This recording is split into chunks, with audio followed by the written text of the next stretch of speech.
Olá, pessoal. Professor Falcaça na aula. Bem-vindos a mais uma Falca Aula. Hoje nós vamos falar de volume molar e hipótese de Avogadro. Tá? Esse conteúdo está na apostila 2, capítulo 9, o conteúdo de Química 2. Está na página 323. Se você tiver a apostila, segue aí na apostila. Eu vou seguir os mesmos títulos da apostila. Vai parando o vídeo, vai fazendo suas anotações, tá ok? Dúvidas, sugestões, reclamações, curiosidades, manda para esse e-mail aqui, ó, carlos.falcaça@forçamaximazn1.com.br. Força máxima sem o C cedilha e sem o acento aqui no máximo, tá ok? Então vamos embora. Bom, sua apostila começa com uma pergunta: o que é um gás ideal? Os gases que nós conhecemos, eles são gases da vida real, eles têm comportamento real. Gás ideal é um modelo, ele não existe na vida real. Né? Por que, Falcaço? Porque as moléculas não têm comportamentos ideais, as moléculas têm comportamentos reais. O que seria um comportamento ideal, um comportamento idealizado, né, que segue o modelo? Para início de conversa, as colisões entre as moléculas, ou entre a parede do recipiente e a molécula, ela tem que ser perfeitamente elástica. O que isso quer dizer, perfeitamente elástica? Vamos ver uns exemplos aqui. Ó, bolinha de sinuca, ok? Bolinha de sinuca, vem outra bolinha, vai se chocar. Essa bolinha para e a outra sai com a mesma velocidade que essa aqui tinha, né? Se elas tiverem massas iguais. Isso é uma colisão perfeitamente elástica. Você transfere a energia de uma bolinha para outra. Essa bolinha está representando um átomo, né? Ou uma molécula. Tá ok? Então você tem perfeita transferência de uma molécula, de energia de uma molécula para outra. Falcaço, se as duas moléculas estiverem se movimentando, se elas tiverem a mesma massa, né, elas vão bater, vão se chocar e vão voltar cada um com a sua velocidade que tinham antes da colisão. Isso é uma colisão perfeitamente elástica. Agora, as moléculas não se comportam assim na vida real, elas se comportam mais como colisões que você conhece. Essa aqui é uma colisão perfeitamente inelástica. Né? Você tem um carro e aí vem o outro carro, colide e para. Essa é uma colisão perfeitamente inelástica. Tá? Então, os gases ideais têm esse comportamento elástico aqui, ok? Tanto batendo umas entre as outras, como batendo na parede do recipiente. Então, as colisões são perfeitamente elásticas. Como eu falei, isso é um modelo, isso não existe na vida real. Né? Segundo ponto, para ser um gás ideal, as moléculas não podem ter força de atração entre elas mesmas, ou a parede do recipiente. Como assim força de atração? Vamos dar uma olhada aqui. Ó. Todo mundo já viu isso aqui, né?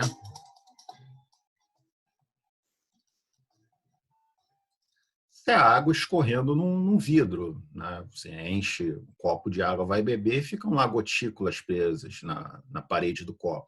Por que elas estão presas? Porque você tem força de atração entre a molécula da água e a parede do recipiente. Geralmente são forças de Van der Waals, né? Forças fracas. Por que ela vai acabando escorrendo? Porque a gravidade está puxando a água para baixo, uma gotícula se junta com a outra, aumenta a massa, essa massa é suficiente para romper essas forças, aí a gota escorre. Né? Todo mundo já viu isso. Forças de Van der Waals, elas, apesar de serem fracas, né, são as responsáveis, por exemplo, por que uma lagartixa fica pendurada na parede. A lagartixa tem patas de queratina. Queratina é a mesma substância que você tem no seu cabelo. 85% do cabelo é formado por queratina. É a mesma substância que está lá na pata da lagartixa. E essa substância ela faz interações de Van der Waals com a parede da onde a lagartixa está subindo. Né? Vamos dar uma olhada nesse videozinho aqui. O que muitos desconhecem é que existe uma profunda interação entre lagartixas e energia atômica. Na base das patas, dobras de pele, as lamelas, são recobertas por milhares de diminutas projeções, denominadas de cerdas, como um delicado carpete. Formada por queratina, cada cerda, por sua vez, se ramifica em até 1000 microfilamentos, que apresentam extremidades triangulares, aumentando os pontos de contato entre a pata e a superfície, colaborando no processo de adesão, cujo princípio se baseia em campos magnéticos de origem atômica. A força de Van der Waals, responsável por esta incrível façanha, é a ação combinada de átomos, moléculas e outras forças intermoleculares, que gera uma pequena força de atração, decorrente na migração de elétrons localizados na região externa do núcleo do átomo. São muito fracas e atuam apenas quando as moléculas estão muito próximas uma das outras. Como ocorrem milhões de ligações deste tipo no ponto de contato entre as cerdas das lamelas e a superfície, o resultado é um conjunto de ações com força suficiente para suportar o peso do animal, mesmo quando ele se desloca velozmente sobre superfícies que desafiam totalmente a gravidade.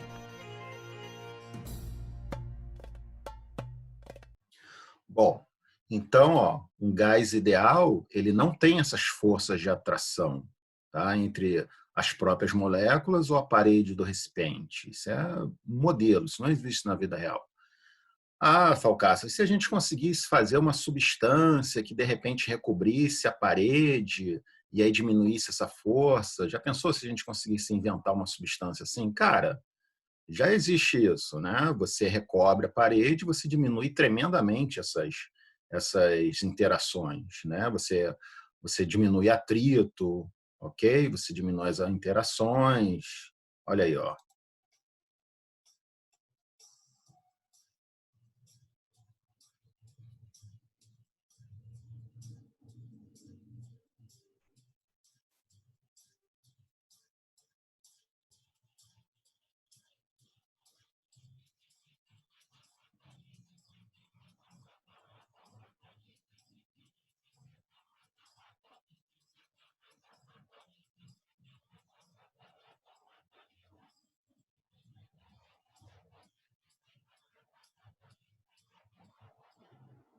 Você está vendo que os líquidos eles escorrem perfeitamente sem as forças de Van der Waals, sem ligações de hidrogênio, né?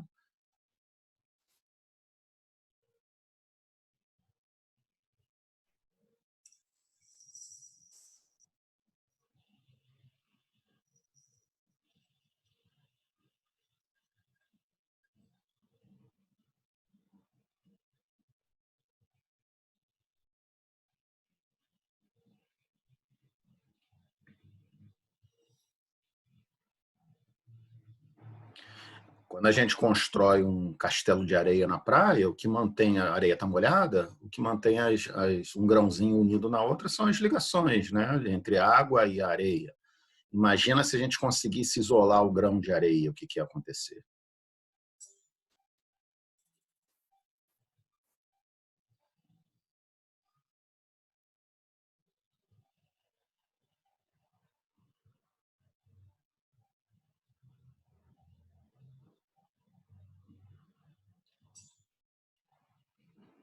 Ok, então já tem aí no mercado esses produtos que dão um jeito de terminar com essa atração entre as paredes do recipiente e as moléculas, ou entre mesmo as moléculas. Mas num gás, isso continua sendo um modelo, né? Terceiro ponto, para ser um gás ideal, o volume da molécula do gás é desprezível em relação ao volume do gás. Muito bem, o que isso quer dizer? Vamos dar uma olhada aqui no desenhozinho. Ó, aqui está o teu recipiente, aqui estão as moléculas, né? As moléculas elas podem livremente circular pelo teu recipiente. Acontece o seguinte, só que não, porque as próprias moléculas elas já ocupam um volume. Ó. Então, se você pegar essas moléculas e juntar elas todas no canto, elas vão ocupar esse volumezinho aqui, né? esse volume ele é ocupado pelo próprio espaço da molécula. Então, realmente, o que sobra do recipiente é só essa parte azul, né? Num gás ideal, isso não acontece. As moléculas são consideradas tão pequenininhas, tão pequenininhas, tão pequenininhas, que esse volume aqui é desprezível, né? Seria bem menor e seria desprezível em relação ao recipiente total. Que é uma coisa que também não existe, né? Uma molécula com volume desprezível. Como eu falei, isso aqui é um modelo. E, por último, quanto maior a temperatura, maior a velocidade da molécula, né? A velocidade e temperatura estão intimamente ligadas. Então, você juntando esses 4 fatores aqui, você consegue um gás ideal, que é mais ou menos o que está mostrando essa animação aqui em computação, né? Os choques são perfeitamente elásticos, só o volume das moléculas que é no pequenininho para que a gente precisa ver as moléculas, né? Então, o recipiente está separado em dois, são 2 substâncias diferentes que vão se misturar para você ver um comportamento de um gás ideal.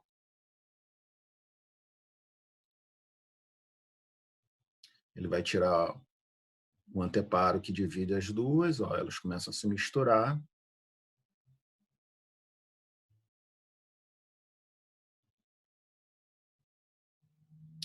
Aí ele dá um zoom para você ver o que está acontecendo mais de perto.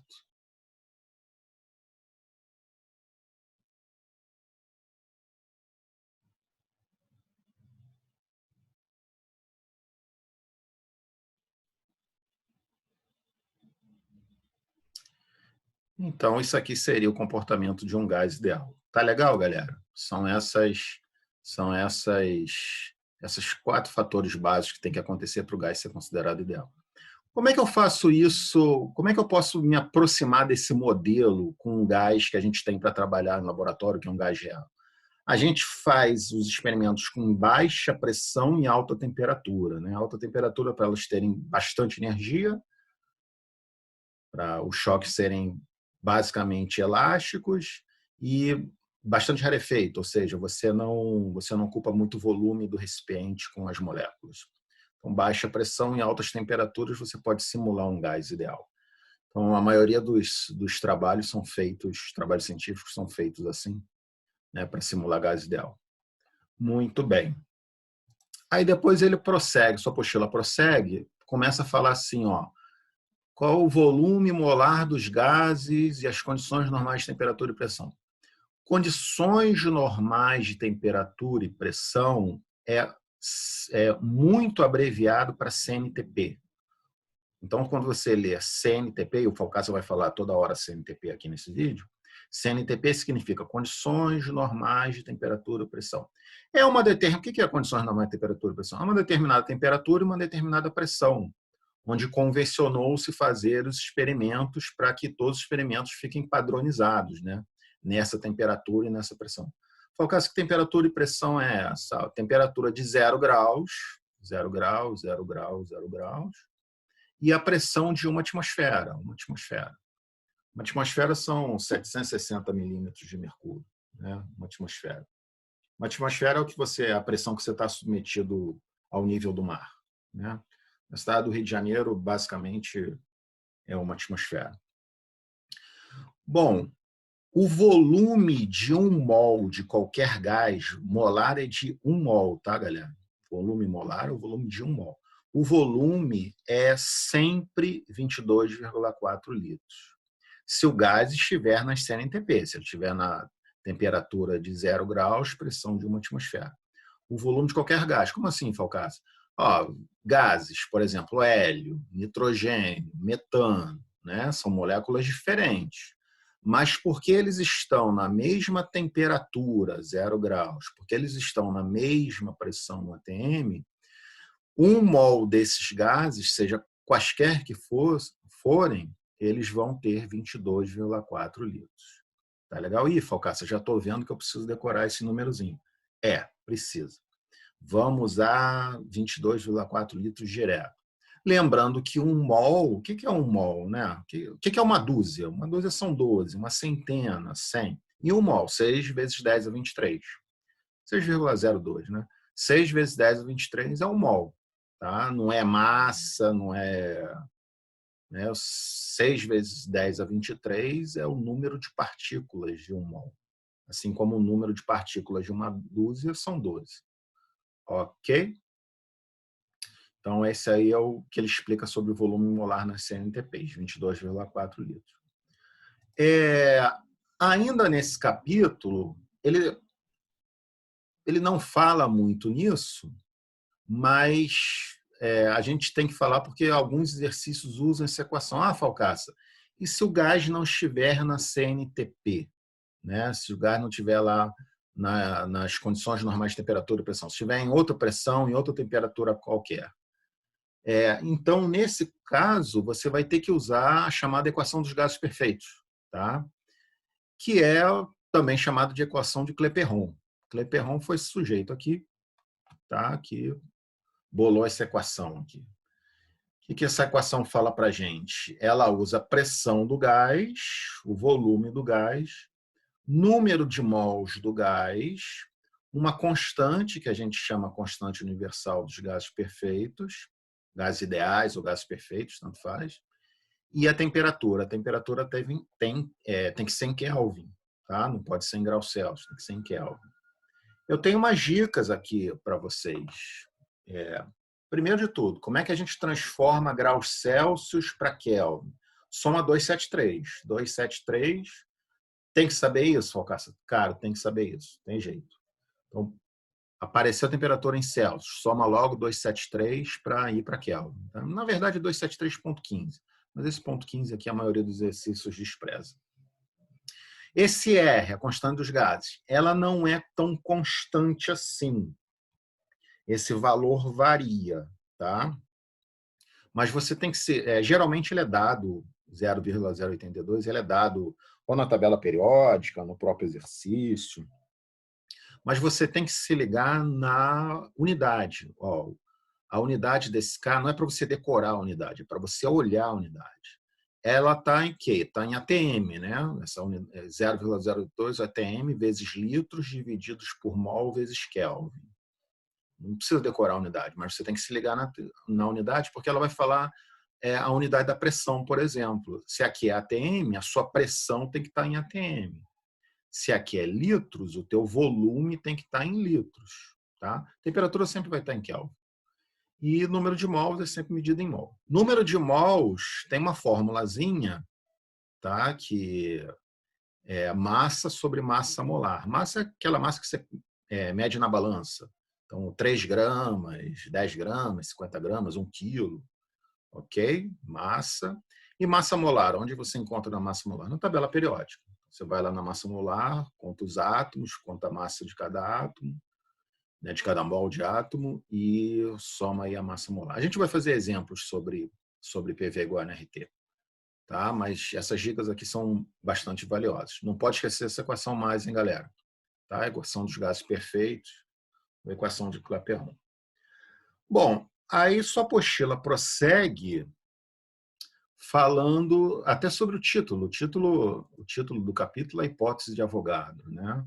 Então, a primeira correção aqui que eu quero que vocês façam não existe mais hipótese de Avogadro. Agora, hipótese de Avogadro foi quando Amedeo Avogadro, o cara italiano, cientista italiano, esse cara aqui, foi quando ele escreveu, né? Olha, eu acho que... Aí ele escreveu lá a hipótese dele. Mas hoje já é lei, né?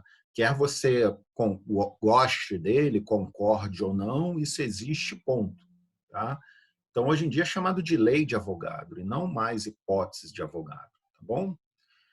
O que fala a lei de Avogadro? Fala o seguinte, olha, se eu tenho gases, né, que estejam ocupando o mesmo volume, então olha os balõezinhos aqui, esse volume é igual a esse, que é igual a esse, que é igual a esse. Mas dentro dos balões tem gases diferentes. Aqui tem hélio, aqui tem oxigênio, aqui tem H2O, que é água, né? Aqui tem amônia. Então, os volumes são iguais, as moléculas são diferentes. Se eles estão na mesma pressão e eles estão na mesma temperatura, né? Se essas três coisas aqui existem, se satisfaz essas três condições, mesmo volume, mesma pressão, mesma temperatura, necessariamente os balões têm o mesmo número de moléculas. Necessariamente. tá? Ou de mols, número de moléculas ou de mols. Tá? Então, o gás no mesmo volume, pressão e temperatura, eles vão ter o mesmo número de moléculas. Isso é a lei de Avogadro. A gente vai usar isso aqui daqui a pouco para fazer exercício. Ok, galera? Bom, ainda dentro desse capítulo, ele fala sobre volume parcial. Para falar sobre volume parcial, eu preciso primeiro falar sobre um negócio chamado fração molar. Né? Então, vamos lá explicar o que é esse negócio aqui de fração molar e volume parcial. Está aqui o meu recipiente fechado, tem vários gases lá dentro. Tem CO2, dióxido de carbono, óxido de nitrogênio, metano, SO2, dióxido de enxofre, o monóxido de carbono. Tem vários gases aqui dentro, né? Você tem uma mistura. E eles estão ocupando o recipiente todo. O recipiente todo tem um volume total, um VT. Ok? Vou chamar de VT, que é o volume total do recipiente. Show de bola. Se eu contar quantos mols tem de um gás, por exemplo, escolhi o CO, né? Contei quantos mols tem do CO. Dividir pelo número de mols totais de todos os gases, eu acho que eu chamo de fração molar. Então, fração molar, ela é individual para cada gás. Tá? O volume total não. O volume total é o volume do recipiente todo. É igual para todos os gases.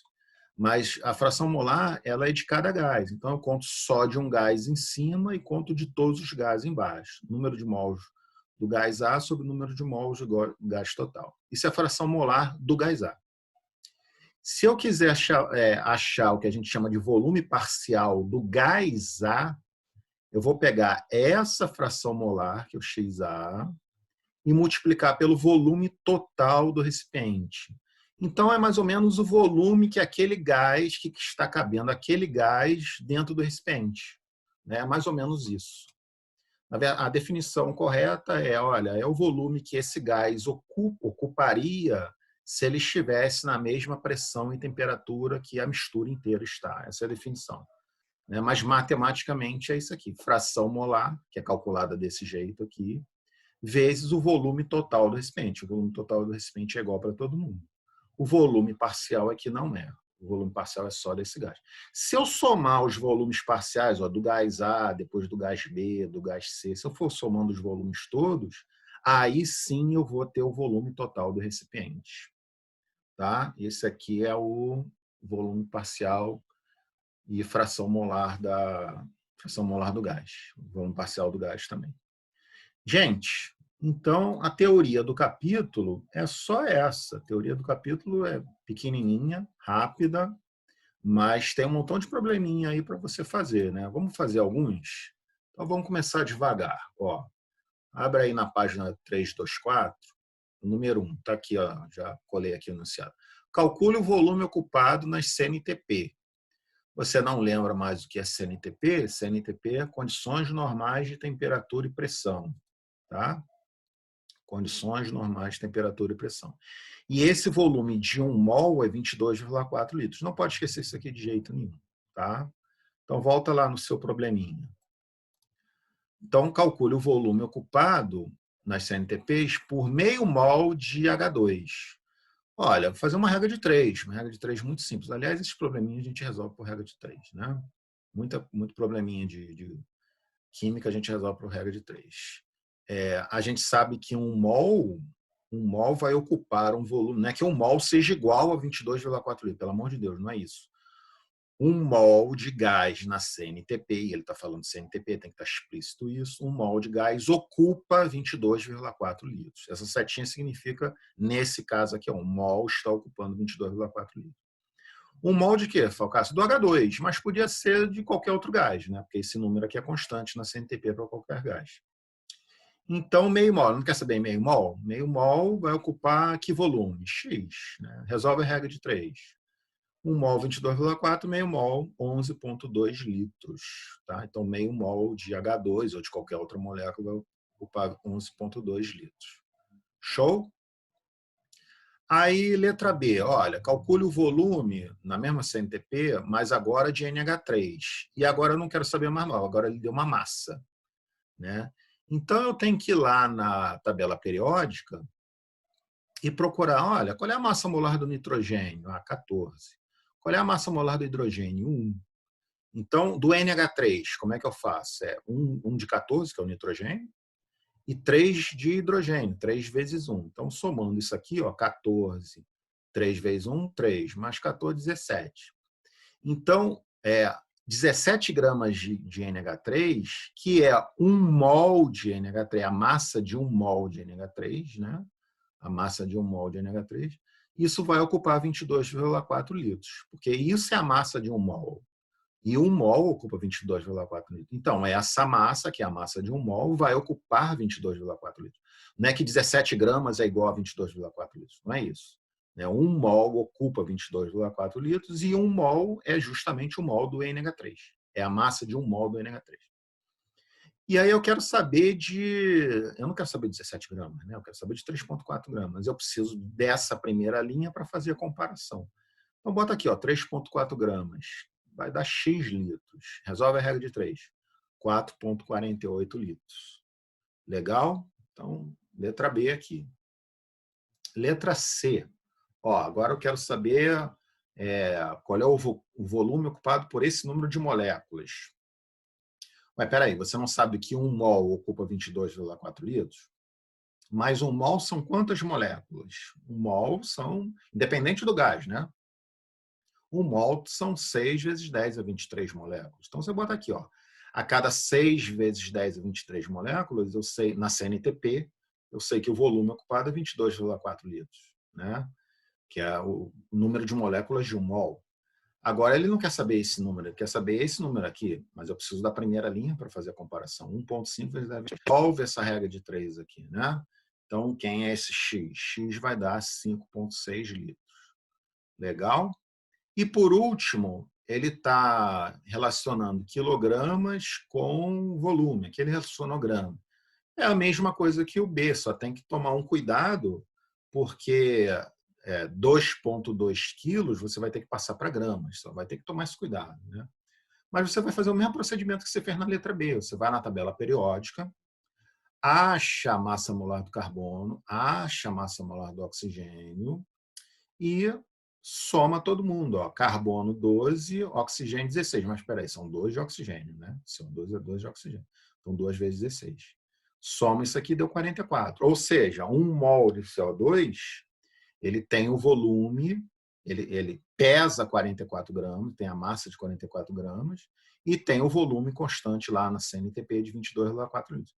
Então, você pode relacionar 44 gramas com 22,4 litros. Não é que 44 gramas é igual a 22,4 litros. Não é isso. 44 gramas de CO2 na CNTP vai ocupar 22,4 litros. O que esse 2.200 está fazendo aqui embaixo?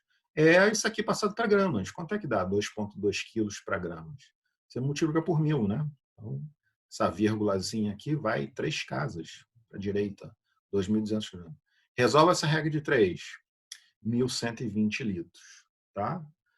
Esse probleminha aqui é para você treinar essa CNTP. Tá? 1 mol, 22,4 litros, para você treinar esse conceito de CNTP. Aí vamos para mais um. Vamos embora. Página 325, número 5. Aqui ele já está falando que o gás ocupa esse volume aqui de 500 ml, mais a pressão de 380 e essa temperatura aqui de 54. Isso não é mais CNTP. Né? CNTP seria 0 graus Celsius e uma atmosfera, ou seja, 760 milímetros de mercúrio. Qual é a equaçãozinha que a gente usa para quando não é mais CNTP? É a equação lá do Clapeyron, né? A gente vai precisar do PV igual a nRT. Pressão, volume, número de mols, constante dos gases, temperatura, ok? Lembra disso? Muito bem. Então, vamos embora. Vamos escrever primeiro os dados que ele botou aqui. Vamos botar aqui. 500 ml. O que é 500 ml? É o volume. Tá? Mas a gente vai precisar desse volume em litros. Como é que eu sei que o volume vai estar em litros? Porque o R é que vai me dar a unidade do R é em litros. A unidade do R é em litros. Então, vou precisar desse volume em litros. Como é que passa de mililitros para litros? Eu divido por 1.000. Divide 500 por 1.000, 0,5. Segundo lugar, vou precisar da minha temperatura, mas a temperatura tem que ser em Kelvin. Como é que eu passo de Celsius para Kelvin? Soma 273, né? 273. Aqui eu dei uma arredondada para 327 Kelvin, né? 327 Kelvin. E a pressão, ele deu em milímetro. Aquele R que a gente tinha falado, 0,082, em atmosfera. Tem o mesmo R tabelado em milímetros de mercúrio. Pô, Falcaça, mas na questão ele não deu nem esse R aqui, nem deu esse R aqui. Isso é para você pesquisar. É um exercício que não é um exercício vestibular, não é um exercício de concurso, né? Você vai ter que pesquisar aí numa tabela periódica, aí mesmo na internet. Então, qual é o R que a gente vai usar? A gente não está usando em milímetro de mercúrio a pressão? Ele não é milímetro de mercúrio? Então, a gente vai ter que usar esse R aqui, que está em milímetros de mercúrio, 62,3. Tá legal. Joga esses dados todos nessa equação. Então, pressão, 380. Volume, 0,5. N é o número de mols, que eu quero saber, né? O número de mols que não tenho nessa equação, é o que eu quero saber. R, 62,3 e a temperatura, 327. Esse número de mols vai dar aproximadamente 0,09. Resolve essa equação aqui que você acha o N. Ok? Muito bem. Esse gás não está na CNTP. Não está na CNTP. Está nessas condições aqui. Mas qual seria o volume desse gás, desse mesmo número de mols, se ele estivesse na CNTP? A gente sabe que um mol que esteja na CNTP, ele ocupa 22,4 litros. E essa quantidade aqui, se tivesse na CNTP, ia ocupar X litros, né? X, resolve essa regra de 3 aqui. 0,2 litros, tá? Aproximadamente, porque eu dei uma aproximada aqui na temperatura. Tá ok? Exercíciozinho aí para você ver como é que usa PV igual a NRT. A equação dos gases perfeitos, ou gases ideais. Ok?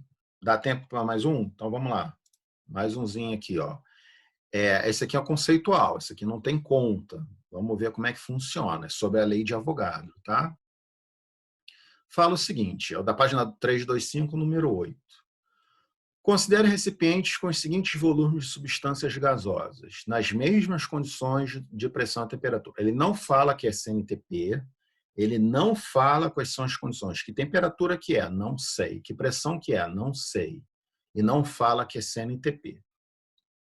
Então, são 4 recipientes. Ó. Um tem CO, outro tem CO2, outro tem O2, outro tem C2H4.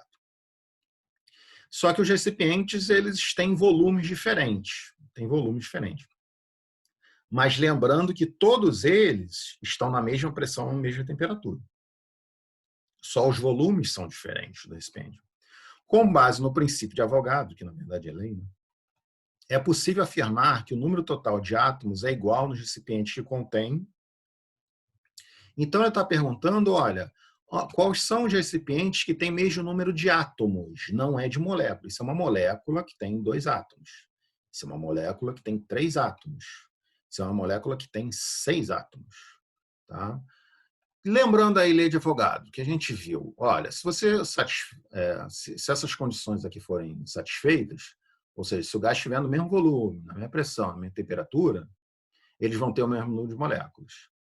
Então, repara o seguinte, todos eles estão na mesma pressão e temperatura, ok. Só que os volumes são diferentes. Só que esses 2 de cima aqui, eles têm o mesmo volume, sim. Então, esses 2 aqui de cima, CO e CO2, eles vão ter o mesmo número de moléculas. E esses 2 aqui de baixo, vai acontecer a mesma coisa, porque eles estão na mesma pressão e temperatura, e eles têm o mesmo volume. Ó. Então, pega aqui, ó, entre CO e CO2. CO e CO2, eles têm o mesmo número de moléculas. Entre O2 e C2H4, eles também têm o mesmo número de moléculas. Agora é o seguinte, se esses 2 aqui têm um menor volume, né, e se eles estão na mesma pressão e temperatura, então, obviamente, eles têm um menor número de moléculas do que esses aqui, né, que estão na mesma pressão, na mesma temperatura, mas têm um volume maior. Então, na mesma pressão, na mesma temperatura, volumes maiores contêm mais moléculas que volumes menores. Então, esses aqui que têm um menor volume Esses dois têm o mesmo número de moléculas, porque eles têm o mesmo volume, mesma temperatura, mesma pressão, só que eles têm menos moléculas do que esses dois aqui. Então, ó, vamos chamar esses dois aqui, que têm o mesmo número de moléculas, que eles contêm moléculas, a quantidade de moléculas que contém é X. Eles têm X moléculas. E esses dois de cima, já que eles têm o dobro de volume desses, eles vão ter 2 vezes mais moléculas. Se eu chamei esses dois aqui de baixo, que tem X moléculas, os dois lá de cima, eles vão ter 2X moléculas. Então, eu não sei exatamente quanto é que é o X, né? Eu sei que os dois gases lá de cima contêm o mesmo número de moléculas e tem o dobro de moléculas do que os dois gases de baixo. Esses aqui são os de baixo, esses aqui são os de cima aqui nessa tabela. Eu comecei por esse aqui, porque esse aqui tem a menor quantidade, eu botei X aqui para esse aqui ter 2X. Show de bola! Só que a quantidade de átomos aqui em cada molécula, ó, quantos átomos tem aqui? 2. Quantos átomos tem aqui? 6. Nessa molécula tem 6 átomos, nessa molécula aqui tem 2 átomos. Se eu quiser contar o número de átomos totais aqui, ó, nesse recipiente inteiro, já que cada molécula contém 2 átomos e tem X moléculas, então esse cara tem o quê? Ele tem 2X átomos. Eu pego esse 2 e multiplico por X. Achei o número de átomos. E C2H4CX não tem 6 átomos aqui? Cada molécula são 6 átomos. Mas peraí, são X moléculas. Então, se eu quiser achar o número total de moléculas, eu faço o quê? 6 vezes X. Então, ó, 2X átomos, 6X átomos. Aqui embaixo, ó, o número total de moléculas é 2X. Mas esse cara, cada moléculazinha tem 2 átomos. O que eu faço? 2 vezes 2X. 4X átomos. E esse cidadão aqui, ó, cada molécula tem 3 átomos. Está vendo aqui? Ó, C mais O2, 3 átomos cada molécula. Mas espera aí, são 2X moléculas. Então, 3 vezes 2X, 6X átomos. Então, no total, de O2, 2X átomos, C2H4, 6X átomos, CO, 4X átomos, CO2, 6X átomos. Tá vendo? O problema é todo conceitual, todo teórico, não tem grandes contas para fazer, é todo literal, né?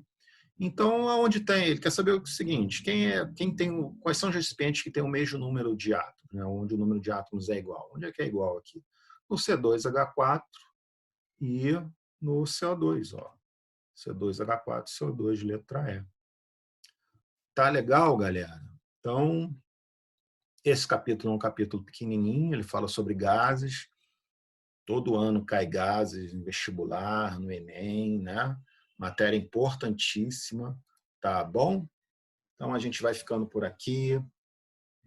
Obrigado aí pela atenção, né? Dúvidas, sugestões, comentários, manda aí para esse e-mail. Se gostou, dá um joinha, ativa o sininho, dá o seu like, se inscreve no canal, tá bom? Obrigado aí, até a próxima Falca Aula. Fiquem bem, fiquem seguros, fiquem em casa, ok? Fui!